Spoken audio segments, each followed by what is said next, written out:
Saudara-saudara yang dikasihi Tuhan, selamat berjumpa kembali di kanal Forum 195 di episode ke-73, yang mana kita kembali mendalami topik-topik yang bersifat umum setelah kita menyelesaikan pembelajaran kita sebanyak 14 episode yang baru lalu.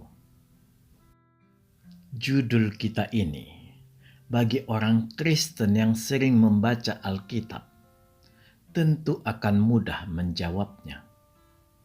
Tetapi bagi Kristen awam atau Kristen yang menganggap remeh tentang keselamatan, atau bagi saudara-saudara kita yang tunanetra, perlu pendekatan khusus untuk menyampaikan berita tentang kekristenan.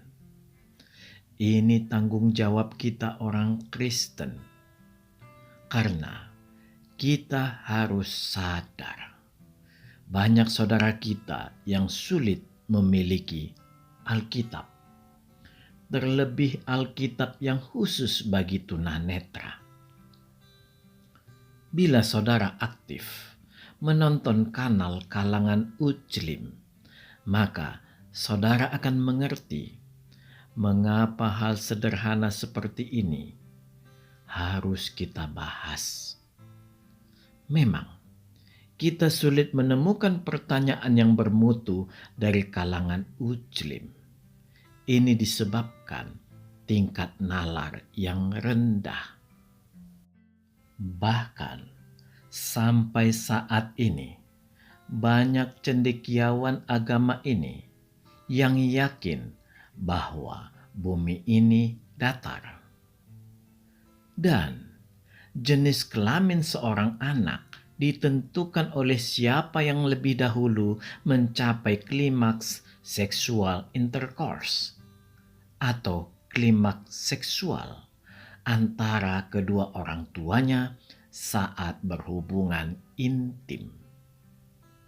Saudara-saudara yang terkasih, pihak Ujlim tidak akan percaya bila kedua hal itu adalah ajaran agama mereka. Mereka akan berkata, orang Kristen mengada-ada. Mereka lupa, orang Kristen tidak seperti Ujlim yang suka memutarbalikkan isi kitab suci.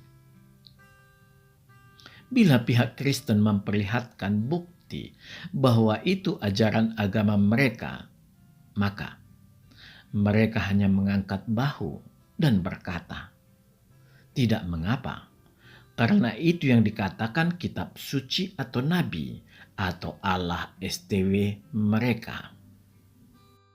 Selanjutnya, mereka akan kembali berteriak-teriak tentang keajaiban atau sains di kitab suci mereka.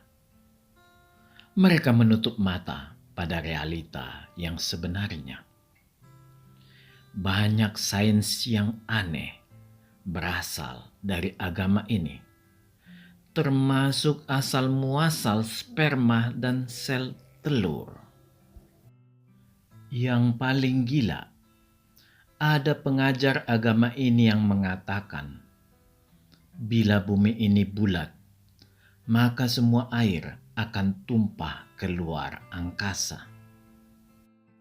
Orang dengan tingkat intelektual seperti ini, yang banyak mereka jadikan panutan, ini yang menghambat sebuah negara yang mayoritas penduduknya beragama Ujlim dapat berkembang. Terlebih, bila banyak tokoh seperti ini masuk di bidang pendidikan, hanya kehancuran yang terbayang. Saudara-saudara yang terkasih, banyak tokoh-tokoh cerdas beragama Ujlim, tetapi mereka bungkam 1000 bahasa. Nuraninya menjadi bengkok, serta otaknya menjadi jongkok. Mereka menutup mata adanya gravitasi yang hadir bersamaan dengan terciptanya planet bumi. Gravitasi inilah yang mengatur segala benda yang ada di permukaan bumi, sehingga tidak terlepas dari bumi, serta mengatur jarak antar planet atau benda angkasa. Range percepatan gravitasi yang berkisar 9,7 sampai 9,8 meter per sekon kuadrat memperlihatkan bahwa bumi itu hampir sepenuhnya bulat. Jadi, bulat atau tidaknya bumi tidak perlu diyakini melalui foto satelit luar angkasa. Sampai saat ini, masih banyak penganut agama ini yang tidak percaya bahwa manusia sudah pernah sampai ke bulan dan membuat banyak foto tentang bumi dari bulan. Sebenarnya, tidak perlu sampai ke bulan bila hanya memfoto bumi. Cukup melalui stasiun ISS, stasiun luar angkasa yang berada di orbital bumi. Miliaran foto sudah dikirimkan dan terdokumentasi. Sekalipun demikian, mereka tetap saja terbenam dalam kegilaannya. Bila bumi datar, maka akan tercipta sebuah kondisi di mana ada perbedaan ketebalan, panjang, serta lebar yang ekstrim. Akibatnya, percepatan gravitasi juga akan berbeda sangat jauh. Ini akan membuat penduduk bumi juga akan berbeda secara ekstrim. Dari bentuk tubuh, postur, dan tingginya. Puncaknya, semua bentuk kehidupan termasuk manusia seperti kita ini tidak akan kita temukan. Dikarenakan bumi sendiri akan lepas dari orbitnya dan mengembara di dinginnya alam semesta. Entah sains apa yang diajarkan di kitab suci mereka ini. Para ahli biologi yang beragama Muslim juga harus memiliki keberanian untuk mengatakan bahwa yang menentukan gender adalah kromosom di dalam diri manusia. XY untuk pria dan XX untuk wanita. Marilah, jangan terjadi pembiaran agar negara ini tidak rusak binasa. Tingkat nalar seperti inilah yang mereka pakai untuk mengajukan pertanyaan-pertanyaan tentang kekristenan. Saudara-saudara yang terkasih, mereka tutup mata pada pengaruh agamanya yang begitu merusak. Padahal mereka juga tidak tahu cerita apa sebenarnya yang dicekoki di telinga mereka. Mereka takut membaca kitab suci agama lain dikarenakan takut murtad. Bila murtad, dunia mereka kiamat. Karena akan dibenci keluarga dan kemungkinan nyawanya terancam. Ancaman nyawa bagi yang murtad ini pernah dipertanyakan pada tokoh agama mereka. Jawabannya simpel tetapi masuk akal. Bila yang murtad dibebaskan, maka agama Muslim akan habis. Itu sangat benar. Karena memang agama mereka ini sebenarnya tidak pantas disebut agama karena nilai moralitas di dalamnya sangat rendah. Ini tanggung jawab kita meluruskan apa yang dikatakan kanal-kanal Muslim yang begitu bernafsu membelokkan ajaran Kristus. Ada hal yang sering saya ulang-ulang di kanal kita ini, yaitu iblis dalam menyebarkan ajarannya, tidak secara frontal lagi. Dia tidak mau lagi berhadapan head to head dengan Allah. Dia tahu itu hal yang sangat mustahil. Karena sampai kapanpun iblis tidak pernah menang. Jalan satu-satunya, iblis harus menjauhkan manusia dari Allah. Ini konsep yang sangat brilian. Sebuah cara yang jauh lebih mudah dengan hasil maksimal. Iblis merubah penetrasinya tidak dengan cara yang ekstrim lagi, tetapi melalui cara yang indah, yaitu dengan memperlihatkan bahwa dia juga mampu memberi kebaikan atau hal-hal yang terlihat indah dan baik bagi manusia. Dari pembelajaran kita sebanyak 14 episode yang lalu, kita sadar ada satu titik acuan kita untuk melakukan introspeksi terhadap segala kebaikan yang berada di hadapan kita, yaitu apakah Allah berkenan terhadap itu semua? Saudara-saudara yang terkasih, pada saat inilah kita berada di persimpangan jalan untuk mengkalibrasi segala pilihan yang ada melalui parameter yang bernama perkenanan Allah. Perkenanan Allah inilah yang membuat iblis mengemas segala bujuk rayunya dengan sebaik mungkin untuk membutakan mata lahir dan mata batin manusia. Konsep kebaikan ini yang menjadi pintu masuk bagi iblis. Secara pandang mata dan pikiran kita, apa yang dilakukan iblis ini sekilas bisa kita amini. Dan pada saat inilah kita terjatuh, kita lupa, dan mengabaikan keberadaan satu oknum di dalam diri kita, yaitu roh manusia atau hati nurani kita yang murni itu, yang sudah banyak kita bahas di episode-episode lalu. Kita tidak mau mendengar apa yang dikatakannya ketika dia atau roh manusia kita itu memberi pertimbangan terhadap pilihan yang ada di hadapan kita. Kita mengabaikan hati nurani yang murni ini yang berfungsi sebagai bemper bagi kita untuk melawan kuasa kegelapan yang berasal dari iblis.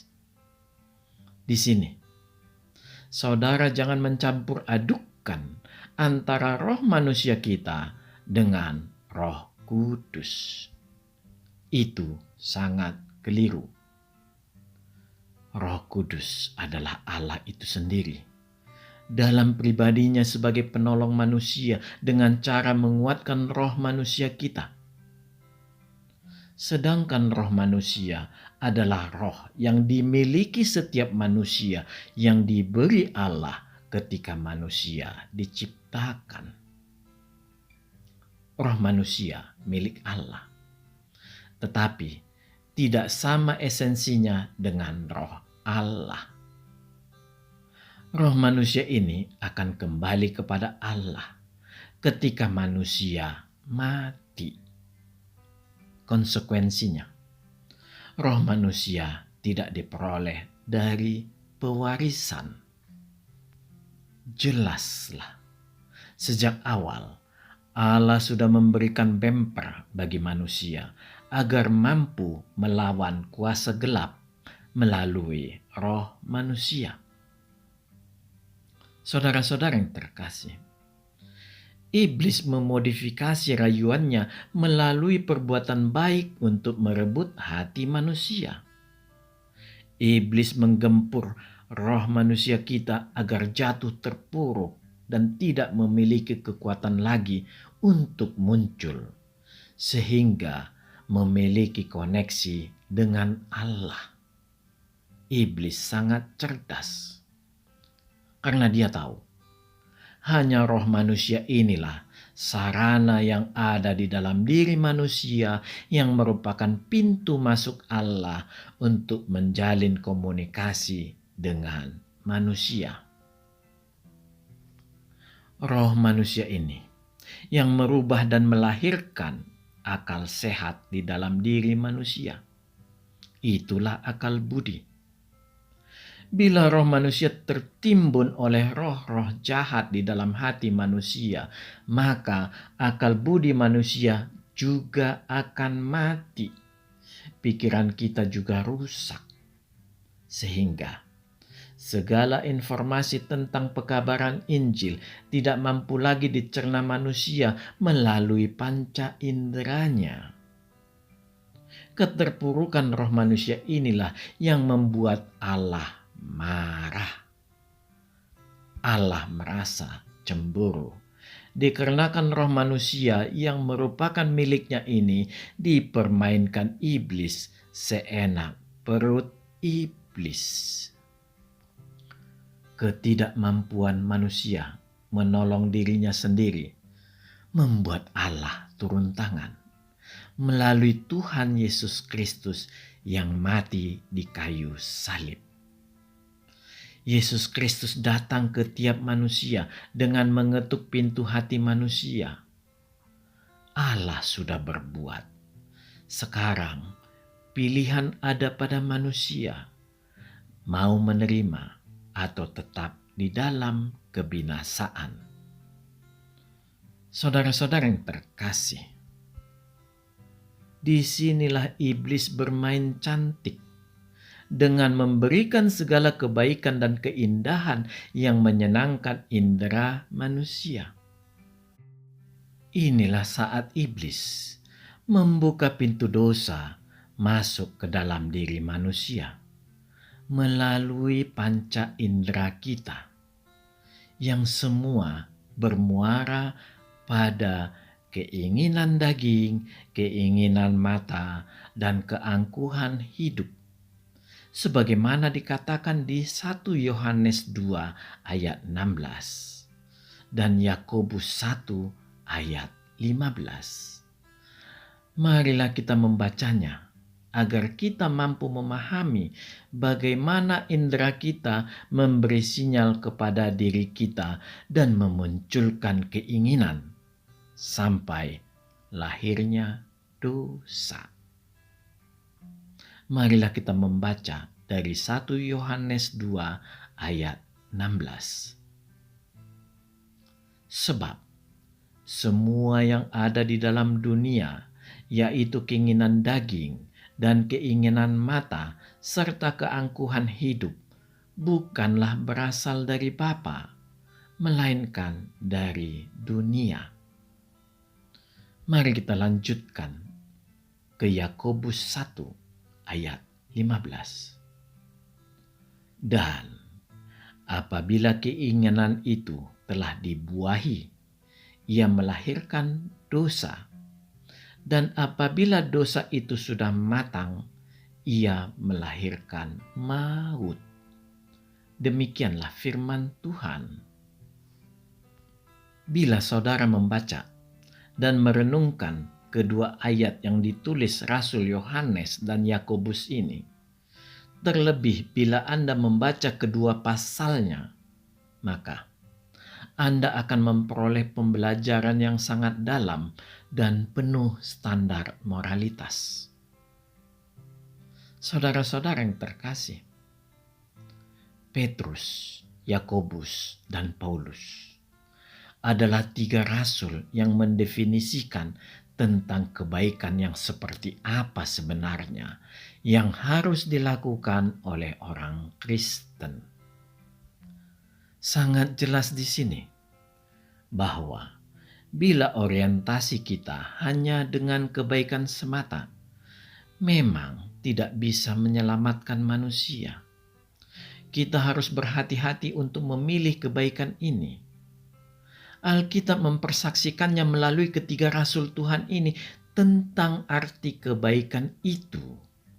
yaitu kebaikan yang berkenan kepada Allah. Itu hanya berarti pada satu hal, yaitu kebaikan itu harus berasal dari Allah sendiri. Arti yang lebih spesifik, kebaikan yang merupakan hasil dari pengenalan kita pada Allah. Kekristenan mengenali Allahnya dengan sangat baik. Karena Allah orang Kristen hidup. Karena Allah kita hidup, maka sudah pasti Allah tahu bahwa manusia tidak mampu membebaskan diri dari dosa. Artinya, relasi Allah dengan manusia akan semakin jauh dan ini tidak dikehendaki Allah. Allah berkenan dan mengambil inisiatif untuk menyelamatkan manusia. Saudara-saudara yang terkasih, dalam menyelamatkan manusia, Allah mengambil cara yang sangat elegan. Bukan dengan sekedar menekan tombol dari sorga, sebagaimana isi kepala kalangan Ujlim. Dosa terhapus. Konsep di kepala mereka, Allah Maha Kuasa, sehingga Allah bisa seenak perutnya menggunakan kemahakuasaannya itu. Allah orang Kristen tidak seperti itu. Ini dapat kita lihat ketika Allah melakukan proses penciptaan. Dia melakukannya dalam 6 hari. Itulah pembelajaran yang secara implisit yang diperlihatkan Allah bagi manusia. Kita tentu sadar, bila Allah mau, sekejap mata dia bisa menciptakan alam semesta. Tidak perlu sampai 6 hari. Allah kita di dalam setiap perbuatannya selalu mengandung pembelajaran untuk dipahami manusia. Pembelajaran itu adalah agar manusia mau menghargai proses. Karena dari proseslah lahir ketekunan. Dan di dalam ketekunan ada kesetiaan. Itulah faith atau iman yang diberikan Allah dikarenakan manusia mereformasi hatinya.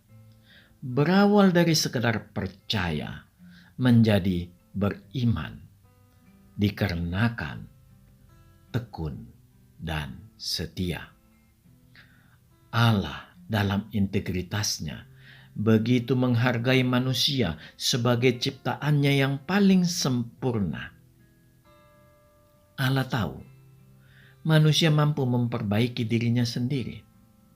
Seperti alam semesta mampu melakukan recovery. Alam semesta semakin baik bila manusia merawat alam semesta. Demikian juga manusia akan semakin baik bila ada yang merawatnya. Iblis tidak akan melepaskan manusia. Artinya, manusia tidak bisa menolong dirinya sendiri. Roh manusia menderita. Saudara-saudara yang terkasih, sinyal yang disampaikan pelita Tuhan atau roh manusia atau hati nurani manusia yang ada di dalam hati kita itulah yang dilihat Allah. Redupnya sinyal itu yang membuat Allah berkenan menyelamatkan manusia. Dia memperlihatkan dirinya melalui firman-Nya agar manusia sadar bahwa Allah selalu hadir atau nyata keberadaannya. Jadi, bukan hanya sekedar hasil permainan pikiran manusia. Sang firman menjadi daging bernama Yesus Kristus melalui inkarnasinya. Umat Kristen memiliki patron yang luar biasa, yaitu Allah sendiri. Tidak ada patron yang lebih baik dari ini. sangat berbeda dengan kalangan Ujlim. Mereka membuat patronnya adalah manusia yang dipenuhi dosa. Secara moralitas, sepertinya tidak ada manusia yang lebih rendah dari patron mereka ini. Sampai manusia zaman sekarang juga tetap sungkan melakukan kebiadaban seperti yang dilakukan oleh nabi mereka. Puncak kegilaan agama ini adalah nabi mereka tidak bisa dipisahkan dari Allah mereka. Inilah kemusyrikan yang paling puncak. Seluruh agama di dunia ini mampu memisahkan Allah yang memiliki kekuasaan mutlak dari ilah apapun. Tidak demikian dengan agama Ujlim. Nabinya harus turut dimuliakan jika mereka ingin diselamatkan oleh Allah STV. Seluruh agama di dunia ini mampu bersahadat hanya kepada Allahnya saja. Hanya agama Ujlim yang aneh karena nabinya harus nempel ke Allah STW, sama halnya Allah STW harus nempel pada kekristenan. Saudara-saudara yang terkasih, jeritan roh manusialah yang membuat Allah cemburu dan berkenan menyelamatkan roh manusia yang terpuruk di dalam hati seluruh manusia. Allah sebagai pribadi Sang Firman berkenan berinkarnasi menjadi manusia bernama Yesus Kristus. Sekali lagi, Allah ingin menjadikan dirinya sebagai patron atau pola. Dan ini juga tidak akan berhasil apabila manusia tidak mengikuti pengajaran Yesus Kristus yang ada di dalam Alkitab. Dari sinilah muncul istilah Kristen, yaitu orang yang menjadikan Kristus menjadi pola hidupnya dan menjalankan perintahnya. Sangat jelas sekarang. Jangan lagi kalangan Ujlim bertanya agama Yesus Kristus itu apa? Atau buktikan Yesus Kristus itu beragama Kristen. Berhati-hatilah mengikuti ajaran agamamu sendiri. Sekalipun Anda sebagai Ujlim, jagalah nalarmu agar tetap sehat. Itu logika pikir sederhana. Tetapi itu tidak mungkin terjadi pada Ujlim. Bila mereka memiliki nalar positif, itu artinya mereka bukan Ujlim lagi sebenarnya. Semakin parah nalar mereka, maka mereka akan menuju Ujlim yang sejati. Karena itu yang diinginkan iblis di dalam kitab suci mereka, yaitu menjauhkan Yesus Kristus dari diri mereka. Sungguh mengerikan.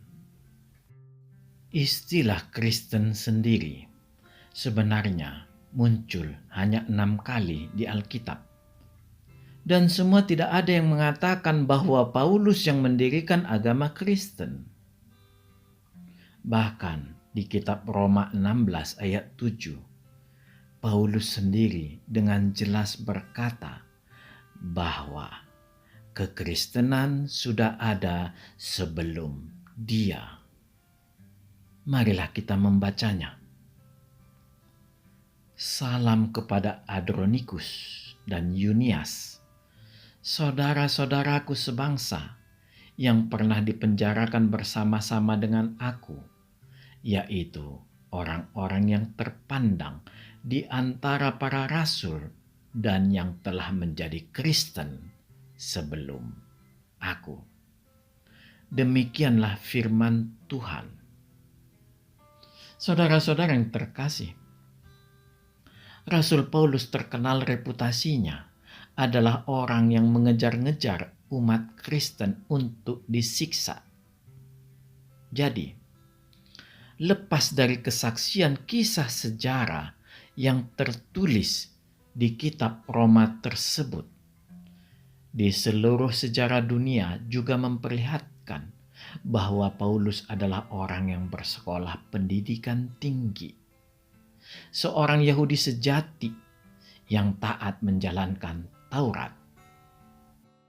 Kehadiran kekristenan membuat hatinya terusik dan mengejar-ngejar umat Kristen untuk disiksa dan dimasukkan ke penjara dengan alasan yang diciptakannya sendiri. Sangat jelas sekarang, agama Kristen sudah ada sebelum Paulus bertobat menjadi Kristen. Bila ada mualaf yang mengatakan di mimbar bahwa Pauluslah pendiri agama Kristen, segera tinggalkan ceramah itu, karena dapat dipastikan isinya seluruhnya adalah kebusukan. Belajarlah berpikir cerdas. Yesus Kristus memperlihatkan dirinya dalam bentuk berkas cahaya kepada Paulus di sebuah perjalanan Paulus ke Damsyik, ketika dia mengejar-ngejar orang Kristen. Disinilah keajaiban mulai masuk ke dalam diri Paulus. Peristiwa ini banyak yang menyaksikan. Ditambah Paulus menjadi buta di peristiwa ini. Bacalah kisah Paulus ini di Perjanjian Baru, agar Anda paham betapa Anda dipermainkan penceramah Anda. Anggap saja Anda sedang membaca sebuah kisah yang sangat menarik. Lebih baik Anda dikatakan bodoh dengan membaca kisah ini secara langsung, daripada Anda dianggap orang bodoh dikarenakan hanya orang bodohlah yang mendengar ketika seorang bodoh menceritakan kebohongan kepada Anda. Saudara-saudara yang terkasih, itulah titik balik kehidupan Paulus. Dan akhirnya dia menjadi murid Tuhan dengan tugas utama mengajarkan firman Tuhan untuk kalangan di luar Yahudi. Tidak mengherankan, Paulus adalah rasul yang paling banyak mengirimkan surat-surat evangelisasinya dan dimasukkan ke dalam Alkitab. Sebuah catatan tambahan untuk Anda semua. Pada saat itu, kekristenan sudah memiliki 3 soko guru, yaitu Petrus, Yakobus, dan Yohanes. Rasul Paulus tidak termasuk soko guru di awal kekristenan. Sebagaimana murid Tuhan yang lain, Yesus memberi otoritas kepada Paulus untuk membuat banyak keajaiban, termasuk membangkitkan orang mati. Berhati-hatilah umat Ujlim, nabimu sendiri yang begitu arogannya mengklaim harus menjadi satu kesatuan sahadat bersama Allah STW-mu, tidak pernah mampu membuat keajaiban. Jangankan membangkitkan orang mati, menyembuhkan ayam lumpuh juga tidak pernah. Jadi, dengan murid-murid Tuhan Yesus sendiri, nabimu tidak dapat dipersandingkan. Bila Anda membaca kitab sucimu tentang Tuhan Yesus Kristus, Anda akan tersungkur.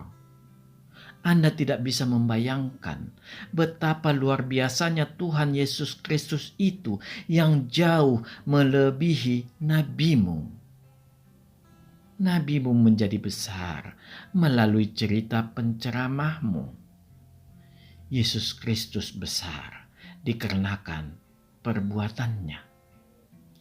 Tuhan memberi otoritas kepada seluruh murid-Nya untuk mengabarkan Injil agar seluruh makhluk bertekuk lutut kepada Tuhan Yesus Kristus.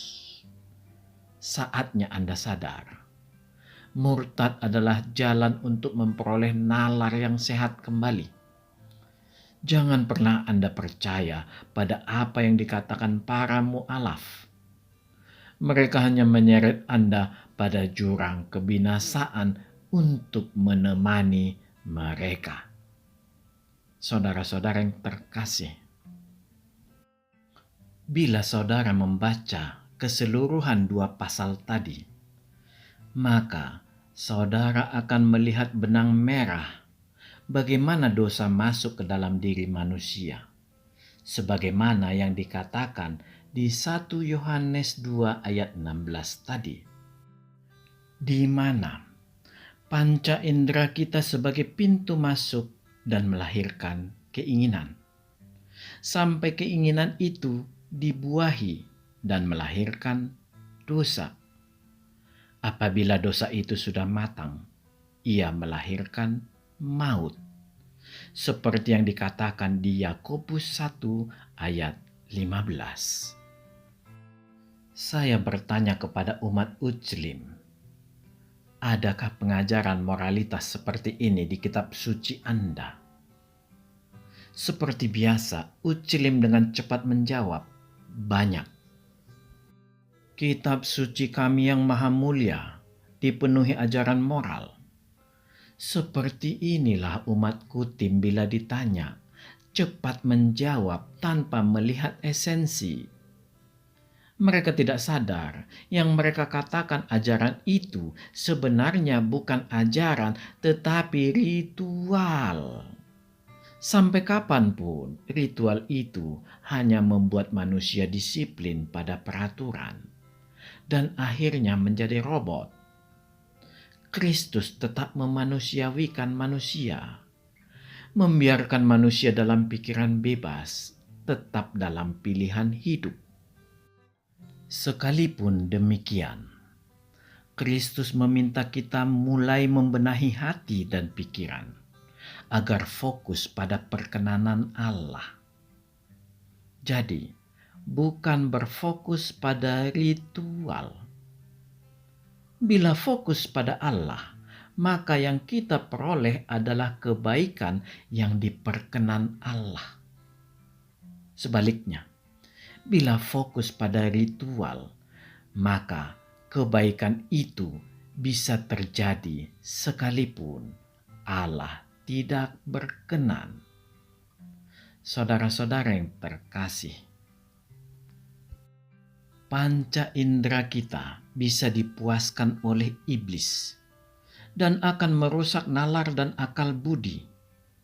Selanjutnya masuk ke dalam hati untuk menyerang roh manusia kita agar tidak memiliki konektivitas dengan Allah. Saya sangat berharap sekarang saudara menjadi paham bahwa yang ingin dihancurkan iblis itu adalah relasi kita dengan Allah. Sekalipun hanya berupa relasi yang sangat primitif di awalnya, yaitu melalui roh manusia. Iblis ingin mengacaukan nalar dan akal budi manusia dengan memperlihatkan atau memberi gambaran kepada manusia bahwa tanpa melalui Allah juga manusia bisa memperoleh hal-hal yang baik. Manusia menerima itu semua tanpa melalui filter berupa roh manusia atau hati nurani yang murni. Rusak sudah semua. Manusia sibuk hanya memikirkan kebaikan demi kebaikan yang dilakukan dan yang diperolehnya. Iblis berhasil membutakan mata hati manusia bahwa Allah lah sumber segala sesuatu yang baik. Untuk itulah kita harus mengenali kehendak Allah dan berharap perkenanan Allah atas segala yang kita lakukan. Iblis berhasil memutus mata rantai agar kita tidak memiliki kerinduan mengenali Allah. Saudara-saudara yang dikasihi Tuhan,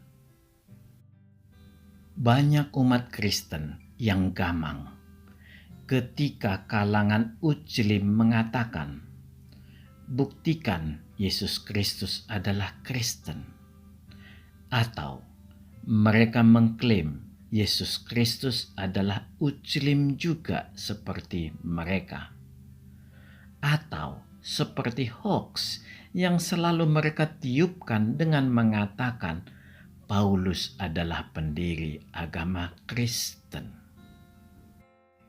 Apalagi yang mengatakan itu adalah orang yang murtad dari Kristen. Sudah jelas tujuannya adalah memperolok. Mereka sebenarnya mengerti apa arti Kristen. Tetapi memang tujuan mereka adalah menjatuhkan iman. Dan itu adalah ciri kerja iblis. Mereka merasa cara mereka itu sama persis dengan cara orang Kristen ketika bertanya tentang Ujlim. Mereka salah. Kebanyakan orang Kristen bertanya kepada Ujlim mengenai apa yang tertulis di dalam kitab suci mereka. Sedangkan kalangan Ujlim bertanya dengan cara yang membuat kita terenyuh, yaitu mereka memelintir lebih dahulu ayat Alkitab, baru mereka bertanya. Mereka tidak memiliki rasa takut sedikit pun bahwa kitab suci mereka juga membenarkan Alkitab. Disinilah kengerian itu muncul dengan jelas. Terlihat pemuka agama mereka ingin menjauhkan Ujlim dari Alkitab. Lahirlah umat yang kebingungan karena apa yang dikatakan kitab suci mereka tidak bisa mereka konfirmasi balik ke Alkitab sebagaimana yang diminta kitab suci mereka. Mereka sebenarnya sadar bahwa Alkitablah pengkalibrasi kitab suci mereka. Tetapi kepala mereka dibenamkan oleh pemuka agamanya ke lumpur. Hasilnya, mereka semakin mengeraskan hati dan mengikuti anti-Kristus. Alkitab sudah mengatakan tentang ini, dan kebinasaanlah yang menanti mereka. Amin. Tuhan memberkati. Marilah kita masuk ke saat teduh sejenak.